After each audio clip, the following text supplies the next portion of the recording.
On a souvent l'impression que le processus d'admission dans une grande école, c'est une sorte de boîte noire. Pourtant, ce n'est pas du tout une question de chance. C'est une mécanique fascinante qui est entièrement pilotée par les données, et aujourd'hui, on va la décortiquer ensemble. Voilà la question qui est au cœur de tout. Comment est-ce qu'on passe de près de 2000 marques d'intérêt à une seule et unique promotion? Le chiffre de départ est juste énorme et le voyage, lui, est super complexe. Allez, suivons ce parcours étape par étape. Ce qu'on va voir aujourd'hui, c'est tiré d'un document interne, une sorte de guide assez rare qui nous ouvre vraiment les portes des coulisses de la machine des admissions. C'est une occasion unique de comprendre comment les décisions se prennent réellement. Parfait, alors plongeons dans le vif du sujet. Le concept clé ici, c'est celui de l'entonnoir. Il faut imaginer un grand entonnoir. Au début, on a un très grand nombre de personnes intéressées, et puis, à chaque étape, hop, ce nombre se réduit pour ne garder que les candidats qui iront jusqu'au bout. Tout commence, bien sûr, par la toute première phase, générer de l'intérêt. C'est le sommet de notre entonnoir, là où l'établissement essaye d'attirer le plus de monde possible. Le premier terme à connaître, c'est prospect. Alors un prospect, c'est quoi? C'est tout simplement quelqu'un qui a montré d'une façon ou d'une autre un intérêt.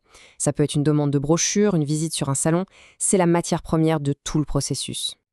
Et pour la rentrée 2024, attention, le chiffre de départ est impressionnant, 1850 prospects. C'est notre point de référence, gardez bien ce nombre en tête parce qu'on va voir à quelle vitesse il va diminuer.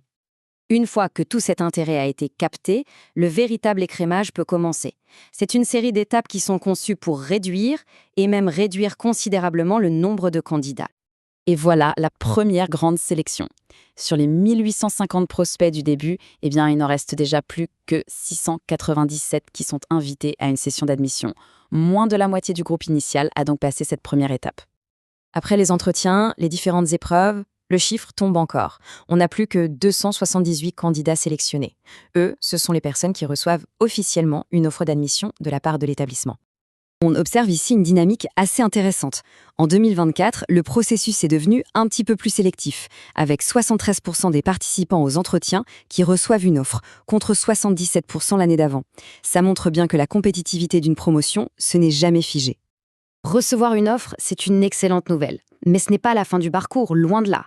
La dernière étape, et c'est souvent la plus critique pour l'établissement, c'est de transformer un candidat admis en un étudiant inscrit. Et c'est là qu'une distinction super importante entre en jeu. Un admis confirmé, c'est quelqu'un qui a officiellement accepté l'offre. Mais le véritable objectif, le Graal, c'est le nouvel inscrit. Celui qui est bien là, en chair et en os, dans la salle de classe le jour de la rentrée. Alors, sur les 278 sélectionnés, 220 confirment leur admission. On pourrait penser que c'est la fin, mais non. Il reste encore un obstacle majeur. Juste pour donner une idée de la précision du suivi, voilà comment le document définit la manière de calculer ce chiffre. C'est très technique, il faut additionner plusieurs statuts, tout en excluant les étudiants qui viennent de filières internes. Chaque détail compte. Cette citation, elle résume parfaitement le défi qui arrive. Les désistements. Entre le moment où un candidat confirme et la rentrée, il peut se passer plein de choses. D'autres offres, un changement de projet. Et pour l'école, chaque désistement, c'est une place vacante à remplir. Et voici le chiffre final de notre entonnoir. Des 1850 prospects de départ, il ne reste que 119 nouveaux étudiants externes. La transformation est spectaculaire. Pour le dire autrement, sur environ 15 personnes qui ont manifesté un intérêt au début, une seule est réellement assise en classe à la fin.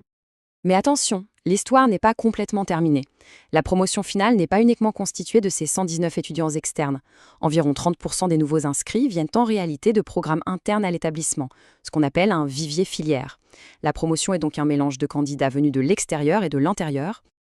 Le travail d'analyse des données ne s'arrête pas une fois les étudiants inscrits. Au contraire, ça continue tout au long de leur parcours pour s'assurer que la formation se passe bien.